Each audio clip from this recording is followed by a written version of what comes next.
when you measure relatively the progress from my side in the last 7 months in labor laws has probably been more than the progress in the last 25 years before that. It's so simplistic and stupid to equate labor law reform with Chapter 5B of the Industrial Disputes Act. I absolutely think we should not touch Chapter 5B of the Industrial Disputes Act for the next year or two. Does it need to be done? I mean, do we need to change an employment contract which is marriage without divorce? I think we do at some point. But if you put that up front, if you equate labor reform with that, it'll absolutely go nowhere. There's so much more in labor law reform, and so much more which actually matters on a daily basis to people, that it would be stupid to say that labor reform is equal to hire and fire, and if you don't amend Chapter 5B of the Industrial Disputes Act, you'll actually get this thing. So what I did was actually cover labor laws in a little more detail, because the kind of stuff that Damini read out to you, you guys have already heard. Somebody's going to puke if we mention the word demographic dividend again. A demographic dividend is not people, it's productive people, and productive people is a more complex problem than the poetry of saying we're going to do X, Y, and Z. That has been said many times. So I switched gears a little bit in my presentation, and I will cover labor laws in a little bit of detail just to give you a nuance. I know it might be a little bit of, and then I'll come back to skills in the broader picture. But I think the context is important. So there are 5 geographies of work. When we say jobs, when a chief minister or prime minister promises jobs, it's the ultimate horizontal. One of the problems we have in execution in India is the government is organized vertically, but India's problems are horizontals, like manufacturing or urbanization or skills, or for that matter, jobs, which is sort of the ultimate horizontal. So if you think about the 5 geographies of work, the most important one is the enterprise geography of work. There are 50 million enterprises in India. 12 million of those enterprises do not have an office or an address or a factory. There are only 9 lakh companies registered with the ROC. There are only 5 lakh companies which have any revenue. There are only 45,000 companies which posted a job on Naukri or Monster or any job board which had an opening. There are only 10,000 members of CII. There are only 7,500 companies in India with a paid-up capital of more than 10 crores. So you've got to sort of think about 50 million enterprises, only 7,500 companies have a paid-up capital of more than 10 crores, and those are really the companies which we obsess about or talk about, or 100% of the skill development efforts are for placing people in 1 or 2% of the jobs. So this is not, and the problem with the enterprise geography is not only informality, which is quite substantial because of the 52 million enterprises, but it's also small size. 50% of manufacturing isn't done, 85% of manufacturing is done in companies with less than 50 employees. So as an entrepreneur, there are 2 kinds of companies you can create, right? A baby and a dwarf. Both are small, but the baby is going to grow and the dwarf is going to stay there. The difference between baby and a dwarf is not more food, it's really in DNA. And we're overwhelmingly a nation of corporate dwarfs. Why are all our companies so small? So the enterprise geography of work is an important demand side, which the firm size distribution is often not well analyzed or well understood, but it has very important implications for the supply side when you think about demographics. The sectoral geography of work you understand, but only 12% of India works in manufacturing. That's the same as the United States, which is a post-industrial society. 50% of India works in agriculture and only generates 14% of GDP. And 50% of India is self-employed. We have to be careful with self-employed. It's not a feature, it's a bug. This is not some overweighted entrepreneurial gene among Indians. The poor cannot afford to be unemployed, so they are self-employed. So the sectoral geography of work is largely about the farm to non-farm transition, which hasn't happened. The physical geography of work question is important. Do we take jobs to people or people to jobs? In political imagination, you are always taking jobs to people.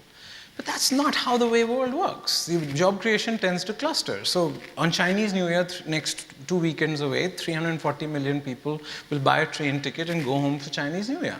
We don't have that on Chhat, Diwali, Eid, or Christmas. So we haven't really taken people for jobs on that level. And why is that? Because we only have 45 cities with more than 1 million people. China has 375 cities with more than 1 million people. We have 600,000 villages. 200,000 of those villages have less than 200 people. Now, it's highly unlikely that they're going to become job creation magnets or engines. So The physical geography of work is important to think about not only in terms of rural and urban transition, but also the fact that only 5% of population growth in the next 20 years is going to happen in Karnataka, Andhra, Maharashtra, Gujarat, and Tamil Nadu of India's population growth, but possibly 45% of GDP growth. So is there going to be a sort of, from the economic wastelands up north, is everybody sort of going to move down south? It hasn't happened yet, but do we move to the China kind of situation? The education geography of work is all three. It's the school education system, it's the skills, and it's the higher education system. 265 lakh kids every year take the class 10th exam, 105 lakh fail. 160 lakh kids take the class 12th exam, 80 lakh fail. And out of the 80 lakh who pass class 12, 50 lakh go to college and 30 lakh disappear. So, and there's no on-ramp and off-ramp for these people. I'm not even talking about the people who fail before class 8, where most of the people sort of drop out at that threshold. The skill system isn't teaching kids what they need to learn. We only have 3 lakh apprentices. Germany has 3 million. China has 20 million. Japan has 10 million. Learning by earning. And the higher education system is important to think about, and I'll cover that. But the supply side of the 3 E's and the supply side of school and skills and college is important. And I think the biggest learning we've had in the last few years is you can't teach people in 6 months what they should have learned in 12 years. Repair is an emergency response, but the fundamental vocational skill is what schools should do. So I think vocational education vocationalization of school education is a bad idea, and we can cover that. So fixing our schools is probably the most important skill development initiative you can do. The legislative geography of work, and we'll spend some time on this because not all of you spend time on the plumbing of labor laws. Everybody sort of thinks labor laws is Chapter 5B of the Industrial Disputes Act, and if that doesn't happen, nothing happens. There's a lot more to the issue. But it is a reality that 100% of net job creation has happened in informal jobs since 1991. So we had 90% informal employment then, we have 90% informal employment now, which means even though 250 million plus people came onto the labor force, you still have 90%, which means 100% of them got absorbed in informal jobs. There's obviously movement within the stock, but the flow went to informal jobs. The employment contract has completely shifted from when it was written. So the MyBap relationship, where you spend your life in one organization, versus the taxi cab relationship, which most kids view it at. 50% of IBM employees have been with them less than 2 years. 40% of IBM employees do not go to an IBM office every day. And 30% of IBM employees are now women. So it's clear that MyBap concept of, is completely gone. It's a taxi cab relationship. But the legislative geography of work, labor laws still don't understand what CTC means. CTC means the benefits come out of salary, they're not over and above salary. And I think that's a very important leap for bureaucrats because mentally for them, benefits are over and above salary, and if you keep legislating benefits, your salary will keep going up. And I will come back to this point. I think the complexity and enforceability, and I'll cover some of this in detail, but basically you can't comply with 100% of India's labor laws without violating 10% of them. The reality is that it's not possible to do that, and most bureaucrats will respond to you in saying, well, there are these huge transmission losses between how the law is written, interpreted, practiced, and enforced. We've let you guys go.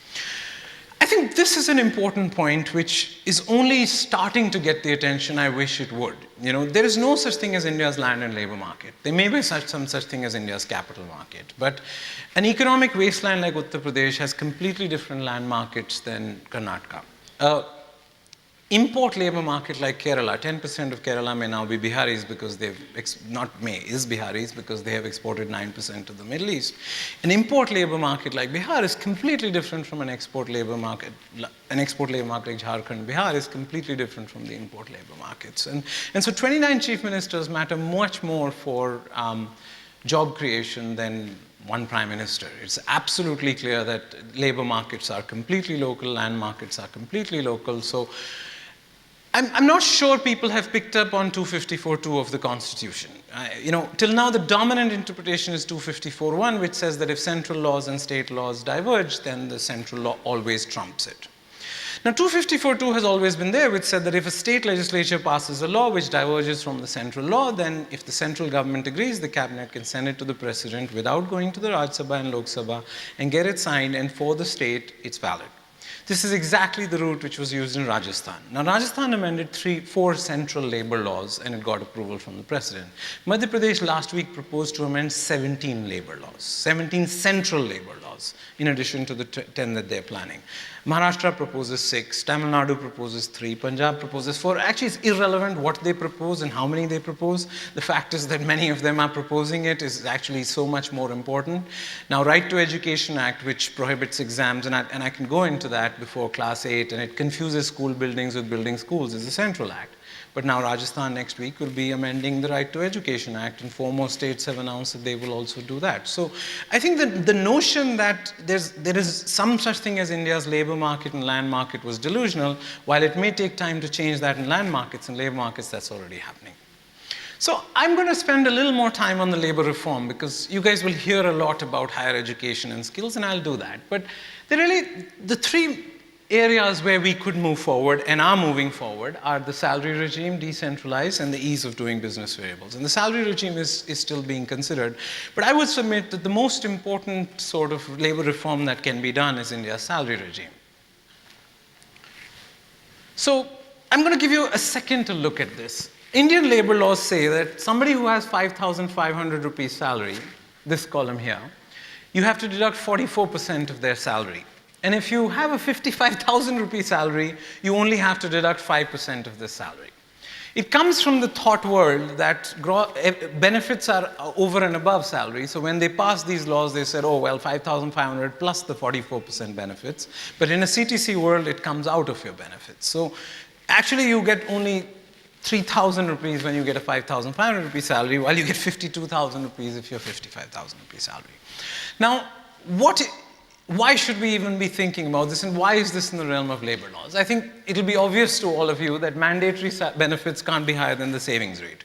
NSS data will tell us that anybody with up to 1 lakh, 1.5 lakh rupees of salary does not have savings rate of 45%. So how do you have a regressive benefits regime? I think every job fair I go, even last week when I gave somebody an offer of 10,000 rupees, he says, haath wali salary or chitti wali salary? I think that's an important distinction because we've already had a massive divergence between real wages and nominal wages, and I'll come back to this later in big cities. And then if you have a 45% difference between gross wages and net wages, you basically start killing migration and you start killing formal employment. It's important to recognize that. But there's something more going on. Why don't people want these benefits? Because both these benefits, and the largest ones are ESI and PF, are very poor value for money. ESI is the world's worst health insurance program. It has a 48% claims ratio. There's no health insurance program in India with less than a 90% claims ratio. EPFO has 45 million dormant accounts of people who have left their money and gone away because they couldn't get it back. But most importantly, it's a government securities mutual fund which charges 440 basis points. There's no government securities mutual fund in India which charges more than 50, but most of them charge 25 basis points. So EPFO and ESI don't have clients, they have hostages. And important to think about competition, and I think the broader one is that if you make these salary reform, then you have a massive economic boost because the difference between gross and net today is 45% into what is poor value for money savings. So the most important labor reform may actually be 3 salary choices. You make 12% employee provident fund voluntary. You allow the employee to choose to pay their employer provident fund to EPFO or NPS as a first phase, and then you broaden it later. And then you allow them to buy their ESI or to ESI, or you can buy health insurance through a health exchange or an IRDA regulated health insurance program. Now, this is probably more important than Chapter 5B of the Industrial Disputes Act, because while in the 70s employers may be trying to run away from benefits, now it's the employees who are running away from benefits. This haath wali salary versus chitti wali salary. The whole notion of, how do I get above the threshold of ESI and PF is important. I'll come back to that before closing, but the most important one from a policy perspective, while that is tactical, which can be done at the center, is there 44 central laws. Now, 12 of them are enacted centrally and enforced centrally. 17 are enacted centrally and state enforcement, and 15 are central and joint enforcement. It's completely a khichdi and nobody can understand it. But if I wanted to point out that what would be a third National Labour Commission, I think it's a bad idea because we already know what to do. Look at the divergent destinies of the Shops and Establishments Acts and the Factories Act. So Infosys, Kotak, Oberoi Hotels have to comply under the Shops and Establishments Act, while Bharat Forge or Tata Motors or somebody else has to comply under the Factories Act. The Factories Act is a central act, the Shops and Establishments Act is a local act, is a state act. The Factories Act has been amended 3 times since independence. The Shops and Establishments Act has been amended 984 times since independence. Because every chief minister is forced to, and the 3 biggest amendments, night working for women, electronic record keeping, 7-day working, are really what are in the Shops and Establishments Act, but it's such a big drama in the Factories Act under Section 65 to say women are allowed to work at night, while states have gone ahead and done that. And that's really the key to this whole problem. So, for example, minimum wages. There are 42 minimum wages which the center sets, but they're important ones because they're national industries like insurance and banking. And there was a madcap proposal last month where the union said we're going to make the national minimum wage 15,000 rupees. And it clearly is not going to happen, but the notion is, why should there are 1,700 minimum wages set by center and 42 set by the state, 1,700 by states, 42 in the center. We should just give these 42 back to the states. And who should be setting them? So when, do we have, if we agree that there's no such thing as India's labor market, in South Africa in the early 90s, they sent 6 of their ministers to come to India and study our constitution. And they copied a large part of our constitution, including some of our typos, if you look at it carefully. But the most important thing they went away was that there's a problem in your concurrent list. Your concurrent list, anybody can say no and nobody can say yes, creates a bit of policy orphan. And they adopted the German system of framework legislation, where for some things the government just passes broad legislation at the center, and every state has to dictate the rules. That is probably the direction to move, and that's anyway happening using 254(2) of the Constitution, which I think is important. But if we want to sort of think about 44 central labor laws, there may be another way to deal with it.